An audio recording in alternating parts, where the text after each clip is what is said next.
Jawa Timur karena ketakutan keluarganya dan Sanjay juga ketakutan, akhirnya uang pribadi keluarga dititipkan kepada seorang pengacara yang adalah ex kuasa hukum daripada Sanjay sendiri, mantan kuasa hukum yang belum sempat bersidang ya, karena memproses, yaitu pada saudara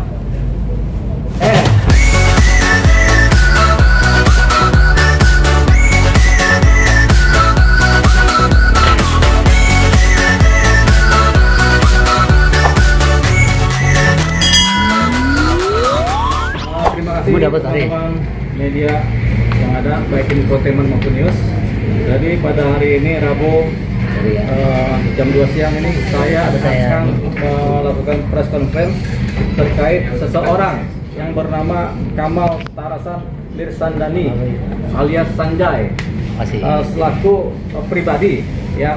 Dulunya beliau adalah direktur PT Kam & Kam, di mana ini perusahaan yang bergerak di bidang jasa periklanan, jasa slot iklan via internet.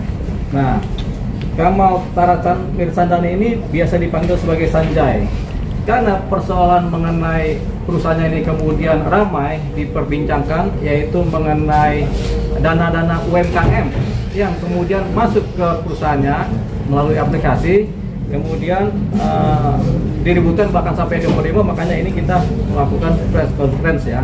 Yang pertama mengenai Kamal Tarasan Mirsandani alias Sanjay ini sudah memberikan kuasa kepada saya atau kantor pengacara Yuli Payumara & Associates pada tanggal Jakarta 31 Januari 2025, di mana surat kuasa ini adalah sifatnya adalah surat kuasa subjek hukum pribadi.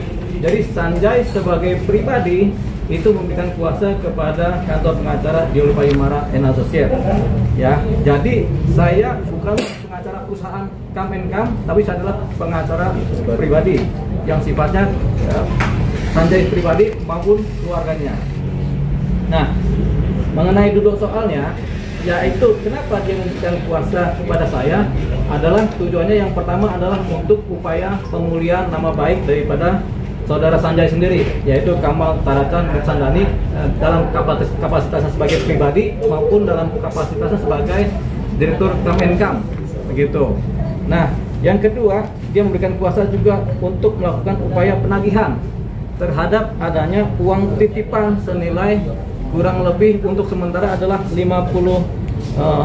miliar rupiah, atau kalau di sini datanya ada 57 miliar rupiah yang dititipkan kepada seorang pengacara yang dahulunya adalah kuasa hukumnya Sanjay sendiri, begitu. Tapi ini sifatnya adalah uang titipan. Pengacaranya apakah disebut atau tidak tergantung dari teman-teman yang kemudian menganalisa dan bertanya ya. Nah, saya mulai dengan pemulihan nama baik. Jadi Sanjay ini dahulu adalah direktur utama di perusahaan Kam & Kam, di mana perusahaan ini bergerak di bidang slot periklanan. Jadi perusahaan jasa iklan. Jadi siapapun boleh mengiklankan di aplikasinya dan kemudian boleh melakukan transaksi dengan siapapun juga di dalam aplikasinya. Jadi seperti ShopeePay gitu ya, atau Tokopedia boleh melakukan transaksi di dalam. Nah, kemudian setiap yang mengiklan ini kemudian kan memberikan sejumlah uang jasa, namanya uang jasa kepada perusahaannya Sanjay ini. Nah, kemudian Sanjay ini juga memberikan bonus terhadap siapapun yang beriklan pada satu titik, mereka akan mendapatkan hadiah secara sukarela, yaitu motor, rumah, mobil, segala macam. Tapi itu bukanlah suatu uang hasil dari penggalangan atau dari keuntungan yang didapat dari slot iklan, tapi merupakan bonus atau bonus hadiah sukarela, gitu. Itu tanpa diundi, tapi memang lewat random, nanti siapa yang dapat kan, begitu ya. Itu ceritanya. Tapi kemudian berjalannya waktu, ini kan perusahaan berjalan dari tahun 2018-2019. Berjalannya waktu, kemudian Sanjay alias si Kamal Tarasan ini kemudian ditahan di Polda Jawa Timur dengan alasan karena dia diduga melakukan praktek perdagangan barang yang sifatnya adalah melanggar hukum. Nah, dia ditahan di Polda Jawa Timur, tapi kemudian setelah persidangan di PN Surabaya, Sanjay kemudian dibebaskan demi hukum, bebas bersih. Kenapa? Karena dianggap oleh pengadilan bahwasanya Sanjay tidak melakukan pelanggaran hukum sebagaimana yang dimaksud. Jadi Sanjay ini adalah bebas murni. Karena Sanjay ini bebas murni, akhirnya jaksa kemudian melakukan kasasi. Lalu bebas murni biasanya langsung kasasi. Jaksa melakukan kasasi ke Mahkamah Agung. Oleh Mahkamah Agung kemudian si Sanjay ini diputus juga, bebas murni juga. Jadi kasasi jaksa ditolak dan Sanjay dinyatakan bebas murni. Nah, itu singkatnya mengenai Sanjay yang kemudian dibebaskan dari tuduhan-tuduhan yang sifatnya melanggar hukum. Nah, di sini ada mengenai putusan Mahkamah Agung yang menyatakan bahwasanya Sanjay bebas murni demi hukum, karena memang apa yang diduga pidana, apa yang diduga melanggar hukum ternyata tidak terbukti di dalam persidangan, baik di sidang pengadilan negeri maupun di sidang Mahkamah Agung. Saya bacakan beberapa poin penting mengenai putusan dari Mahkamah Agung. Intinya adalah pengadilan negeri mengadili, menyatakan terdakwa Kamal Tarasan Mersandani alias Sanjay tidak terbukti secara sah dan meyakinkan bersalah melakukan tindak pidana sebagaimana dimaksud dalam dakwaan ke-1 primer, dakwaan ke-1 subsidiar maupun dakwaan kedua penuntut umum. Jadi semua dakwaan dianggap tidak terbukti. Yang kedua, membebaskan terdakwa Kamal Tarasan Mersandani alias Sanjay dan seluruh dakwaan penuntut umum tersebut. Yang ketiga, yang paling penting adalah memulihkan hak terdakwa Kamal Tarasan Mersandani alias Sanjay dalam kedudukan, kemampuan dan harkat serta martabatnya semula. Jadi Sanjay ini dianggap bersih sehingga tidak ada dosa-dosa pidana, ya. Yang keempat, memerintahkan agar terdakwa Kamal Tarasan Mersandani alias Sanjay segera dikeluarkan dari tahanan pada rumah tahanan di Kejaksaan Kota Besar Polrestabes Surabaya sesaat setelah putusan ini diucapkan. Jadi ketika putusan pengadilan negeri di Surabaya diucapkan, Sanjay kemudian diputuskan, kemudian harus dilepaskan, dibebaskan. Nah, ini putusan, petikan putusannya adalah di pengadilan negeri putusan nomor 836 garing Pitsus garing 2020 garing PN Surabaya. Dikuatkan dengan putusan dari Mahkamah Agung, yaitu putusan nomor 433 garing Pitsus garing 2021 Mahkamah Agung, di mana juga meminta supaya saudara Sanjay dilepaskan atau dibebaskan dari hukuman karena dia memang tidak bersalah. Jadi Sanjay ini clear and clean sekarang ini adalah orang bebas yang tidak bersalah karena ancaman-ancaman hukuman dan tuntutan itu dianggap tidak benar sehingga dia bebas demi hukum, ya. Jadi itu dia tentang Sanjay. Nah, kemudian pada hari ini saya akan sampaikan juga mengenai pemulihan nama baik Sanjay karena dia tidak bersalah di pengadilan negeri maupun pengadilan Mahkamah Agung. Akhirnya saya sampaikan bahwasanya Sanjay ini pulih harkat dan martabatnya sesuai dengan putusan, pulih juga nama baiknya sesuai dengan putusan. Jadi Sanjay ini dianggap sebagai orang yang baik-baik saja, gitu. Artinya nama baiknya tidak tercemar oleh proses kesalahan pidana. Itu dia satu, ya. Berikutnya yang kedua mengenai persoalan gugatan UMKM terhadap perusahaan PT Kemenkam. Ketika Sanjay ditahan, tentunya para UMKM ini kan panik. Akhirnya mereka melakukan gugatan PKPU. Gugatan PKPU ini merupakan gugatan penundaan utang. Ya, di PKPU ini di Pengadilan Niaga ada gugatan-gugatan mengenai PKPU. Di sini ada beberapa gugatan. Kita ambil contoh yaitu gugatan dari ini di Pengadilan Niaga, ya, gugatan PKPU dari beberapa personil, ya, beberapa anggota UMKM. Ada sekitar 10 gugatan dari beberapa anggota UMKM yang menyatakan bahwasanya adanya PKPU terhadap perusahaan Kemenkam.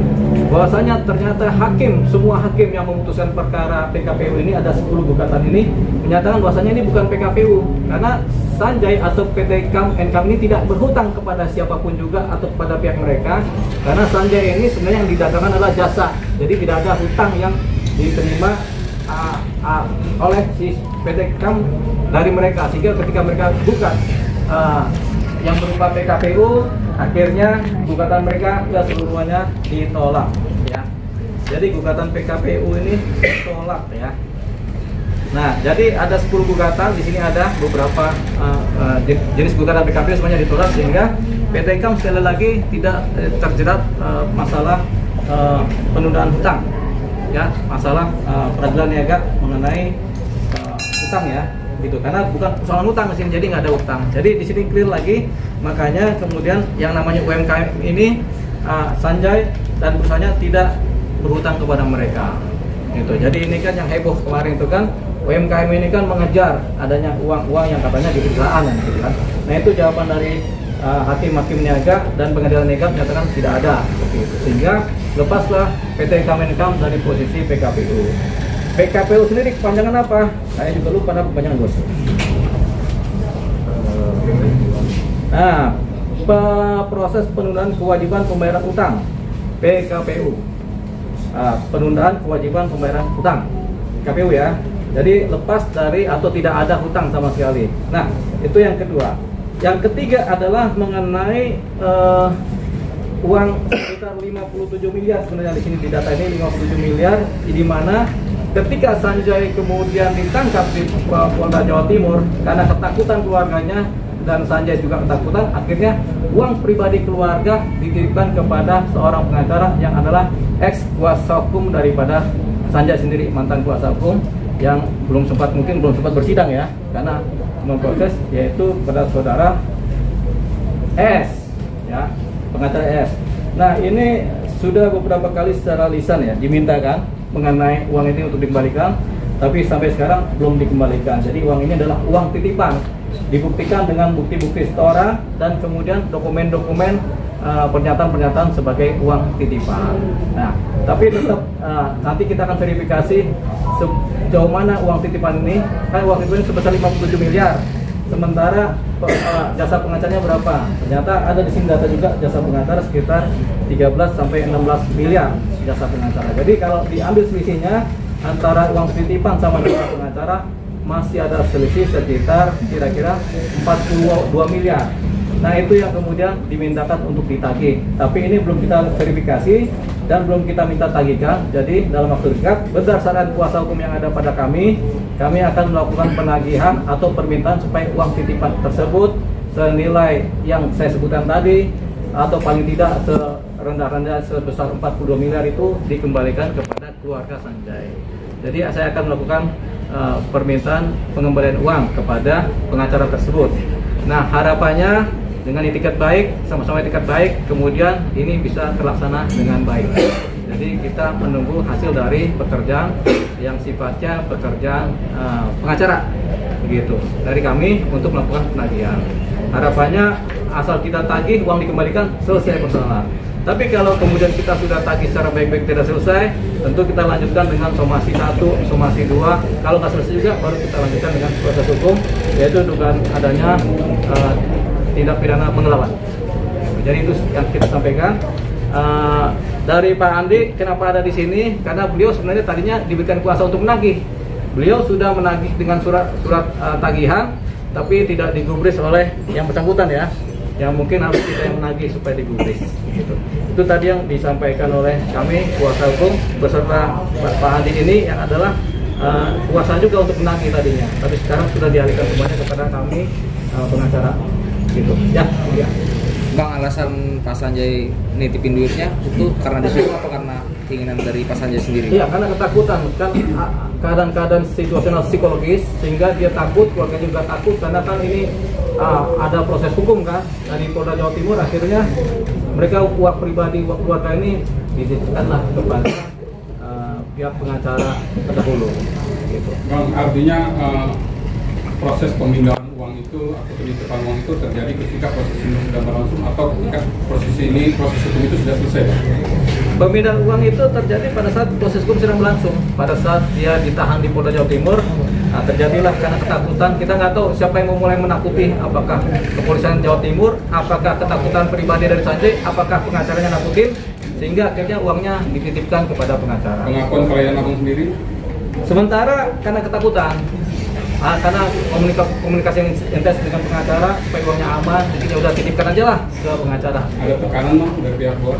Nanti kita buktikan ketika saya mendalami materi ini dengan si klien kami ini. Gitu. Bang, ini kan menyeret nama Farhad Abbas juga Bang, betul gimana? Sementara kita belum tahu ada nama Farhad Abbas. walaupun banyak orang sudah tahu, saya sendiri belum tahu gitu. Jadi yang saya tahu masih dititipkan secara dokumen legalnya kepada uangnya kepada pengacara ES. Oh, berarti upaya untuk maju dari ESA bang, uang itu dititipkan. Nah, itu inisiatifnya bang. Itu belum saya dalami. Tapi kemungkinan itu ada, makanya ada 3 kemungkinan. Kemungkinan pertama karena ditakut-takutin, karena ketakutan, dan kemudian karena ditakut-takutin juga. Jadi karena situasional ya, ketakutan sama penahanan, ditakut-takutin kemungkinan sama pengacara, kemudian ditakut-takutin sama mungkin penegak hukum lain, sehingga kemudian akhirnya beralih uang itu. Mas Sanjay pas minta uangnya pihak EZ seperti apa bang?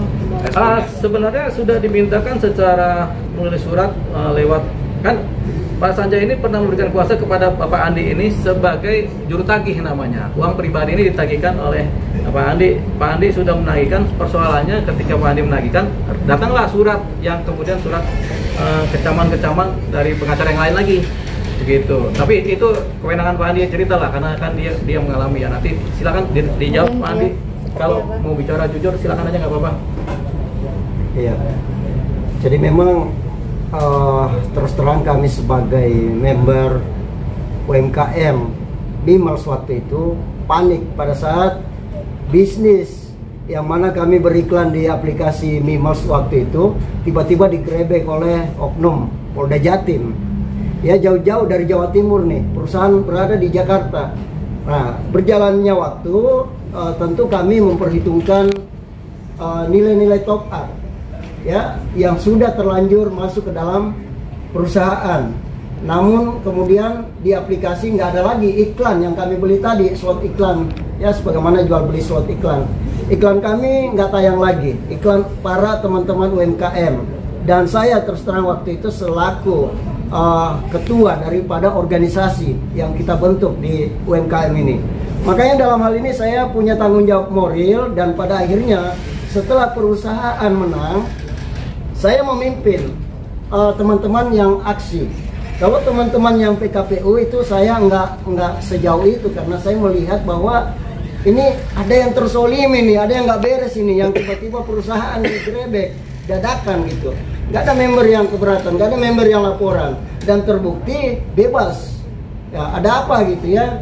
Artinya kami meminta kebijakan dari perusahaan dalam hal ini Pak Sanjay selaku owner.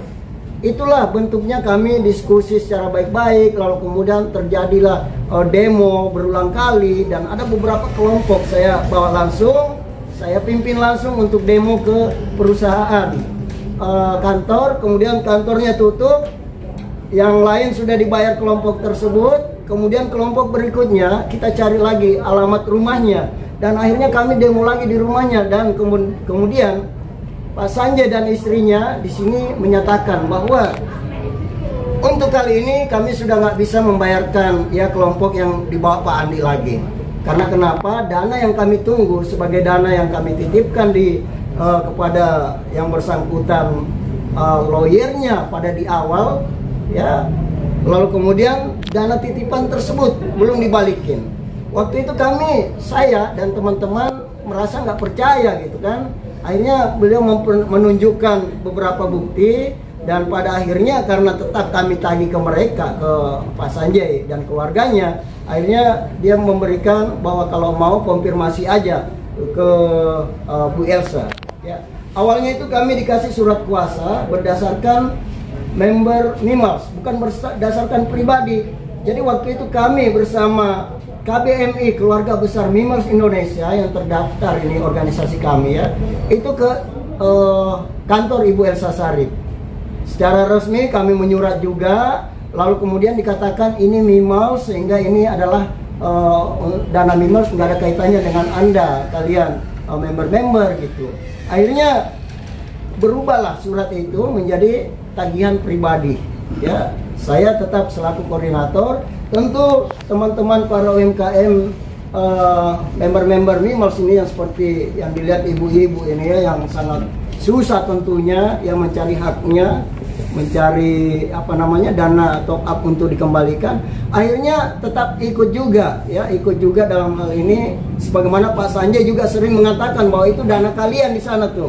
ya dana pribadi saya, tapi buat kalian untuk berbagilah ya, sebagaimana saya masih mau usaha-usaha para UMKM ini bisa berlanjut.